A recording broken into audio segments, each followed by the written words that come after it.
Seorang warga negara Indonesia, Fransius Luando Marganda, menjadi bos mafia penipu di Amerika. Sebanyak 237 orang telah ditipunya, dan 24,5 juta dolar Amerika atau sekitar 414 miliar rupiah telah ia gondol. Setelah aksinya terendus FBI, ia kabur dari Amerika, bersembunyi dengan menginap di hotel-hotel mewah di seluruh dunia, mulai dari Prancis, Maladewa, Nepal, Thailand, hingga Singapura. Hebatnya lagi, dia punya 2 paspor dengan identitas berbeda untuk mengelabuhi petugas imigrasi. Benar-benar mafia seperti yang digambarkan dalam film-film Hollywood. Seperti apakah Marganda melancarkan aksinya menipu di Amerika? Sebelum melanjutkan kisah ini, silakan klik like, subscribe, dan tanda lonceng terlebih dahulu agar Anda bisa nyaman menyimak kisah ini.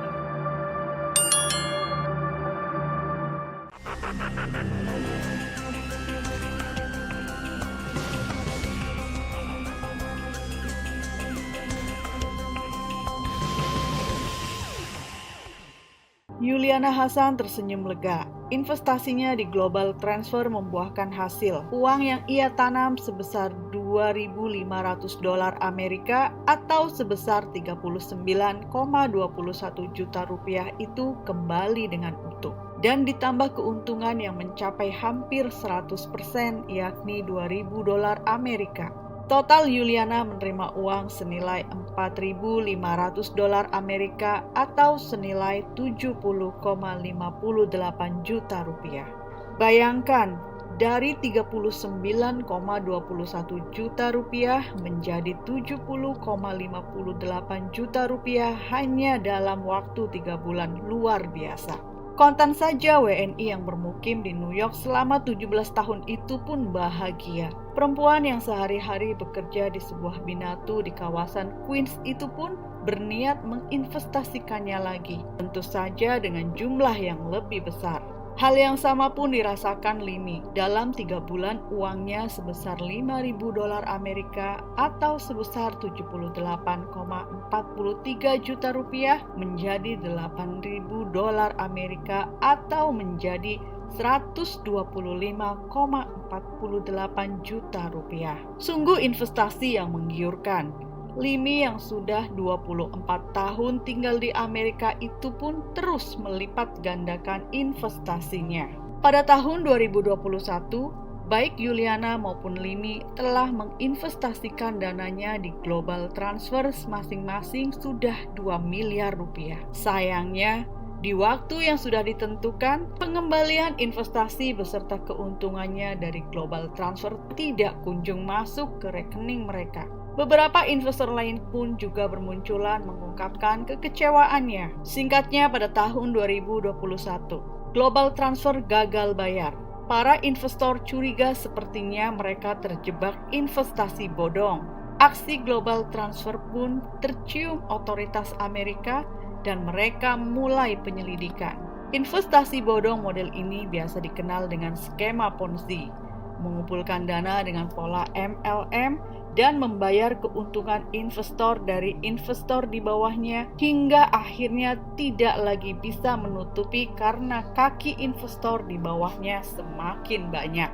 Fransius Luando Marganda, sang pemilik Global Transfer, pun menyadari kedok investasi bodongnya mulai terbongkar. Warga negara Indonesia yang tinggal di Jakarta dan New York itu pun memilih jalan kabur. Ia segera keluar Amerika sebelum otoritas Amerika mencekalnya. Bak film-film Hollywood, Marganda melancong keliling dunia, menginap di hotel-hotel mewah mulai dari Prancis, Maladewa, Nepal, Thailand, hingga Singapura, menghindari kejaran FBI. Sebelum lanjut cerita tentang petualangan Marganda dikejar FBI hingga berakhir di penjara Amerika, kita simak dulu aksi tipu-tipu yang dilakukan Marganda. Menurut dokumen pengadilan federal, Marganda menjalankan aksinya selama 3 tahun, antara tahun 2019 hingga 2021 bersama rekannya Immanueli Jaya dan Teresia Jaya. Badan usaha yang menjadi kedok investasi bodong Marganda adalah Easy Transfer dan Global Transfer. Marganda menggambarkan investasi bodong mereka sebagai program pinjaman jangka pendek berbunga tinggi yang memungkinkan investor memperoleh pendapatan pasif. Komplotan Marganda bahkan menjanjikan keuntungan hingga 200%. Mereka menerima setoran dalam bentuk mata uang dolar Amerika, rupiah, dan beberapa mata uang lain. Mereka memakai media sosial dan informasi dari sesama korban untuk menjerat lebih banyak korban. Dengan modus itu, mereka bisa mengumpulkan total 24,5 juta dolar Amerika atau sekitar 414 miliar rupiah. Uang sebanyak itu dikumpulkan dari 237 orang yang berusia antara 24 hingga 84 tahun. Para korban kebanyakan tinggal di distrik Columbia dan 31 negara bagian lainnya, termasuk New York. Selain itu, ada juga korban yang tinggal di Indonesia dan Malaysia. Mereka membujuk WNI dan diaspora Indonesia di Amerika untuk berinvestasi. Salah satu modus yang dilakukan komplotan Marganda adalah dengan mencari korban di gereja yang kerap didatangi Marganda. John J. Durham, jaksa Amerika Serikat untuk distrik Timur New York, menyebut bahwa aksi Marganda ini bukan hanya sekedar penipuan, tapi merupakan kejahatan kemanusiaan. Kejam, tidak berperasaan, dan sengaja mengincar orang-orang yang rentan serta berkemampuan finansial terbatas. Demikian deskripsi jaksa penuntut umum John J. Durham di Pengadilan Distrik New York. Agen khusus Homeland Security Investigation HSI New York, Michael Alfonso, secara lebih detail menjelaskan bahwa rencana kejam Marganda menyebabkan kerusakan emosional, psikologis, dan dalam beberapa kasus bahkan kerusakan fisik yang tidak dapat diperbaiki. Marganda menipu masyarakat yang tidak bersalah dan bermaksud baik, dan kemudian melarikan diri saat konspirasinya yang tidak tahu malu itu runtuh. Marganda kejam membuat keluarga pekerja keras kehilangan uang yang sangat mereka butuhkan untuk pengeluaran penting yang mengubah hidup, diantaranya perawatan kanker, prosedur medis, dan biaya kuliah. Dan parahnya, tanpa peluang untuk mendapatkan kembali tabungan mereka yang hilang. Begitu penjelasan Michael Alfonso. Pernyataan Alfonso tersebut dibenarkan oleh korban, diantaranya diungkapkan oleh Yuliana dan Limi. Pada saat itu rasanya mau mati bunuh diri. Kita kumpulin duit sedikit demi sedikit, keringat dan darah kita.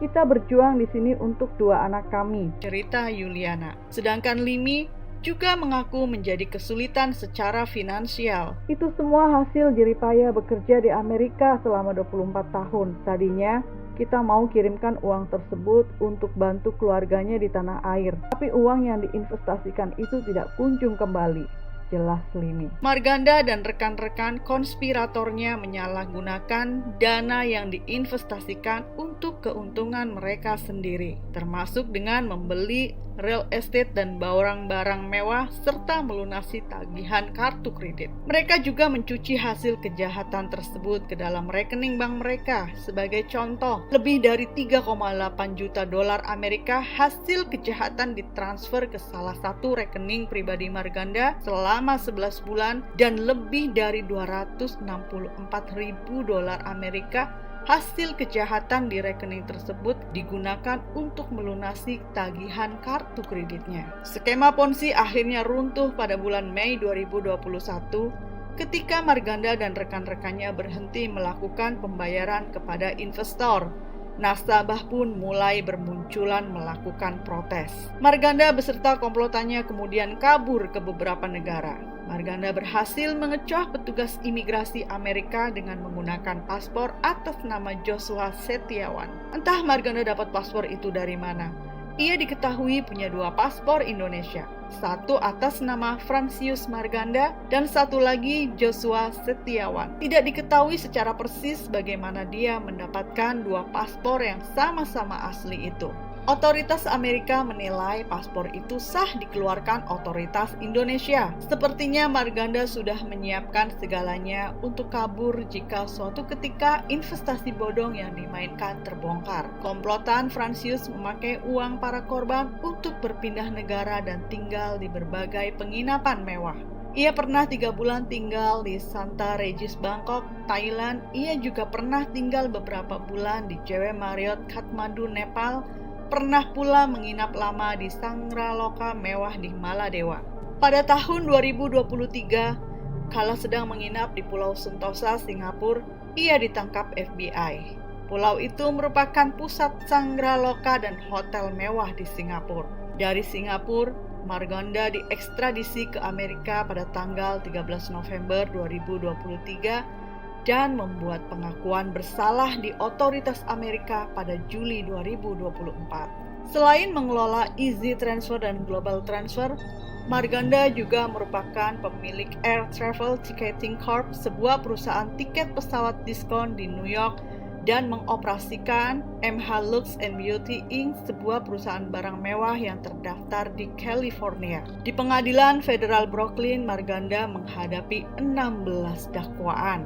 Di antaranya, tuduhan penipuan sekuritas, penipuan via telepon dan internet, pencucian uang, dan tudingan konspirasi karena menjalankan skema Ponzi dari Mei 2019 hingga Mei 2021. Pada 3 April 2025, Hakim Distrik Amerika Serikat Dora L. Irizarry menyatakan bahwa Marganda terbukti bersalah menjalankan skema Ponzi dengan kerugian senilai 24,5 juta dolar Amerika atau sebesar 414 miliar rupiah dengan menipu ratusan investor yang sebagian besar berasal dari Indonesia dan Indo-Amerika. Hakim Irizarry kemudian menjatuhkan vonis hukuman penjara 18 tahun dan sebagai bagian dari hukumannya, Marganda diperintahkan untuk membayar restitusi sebesar 8,5 juta dolar Amerika dan 7,5 juta dolar Amerika sebagai sitaan. Sedangkan untuk Immanueli Jaya dan Teresia Jaya masih dalam proses pengadilan. Ini penting untuk dicatat bahwa pengadilan di Amerika tidak melihat semata-mata soal penipuan investasi. Marganda dianggap telah melakukan kejahatan kemanusiaan. Ia hidup dalam kemewahan di atas penderitaan para pekerja keras yang membutuhkan uang untuk pengobatan.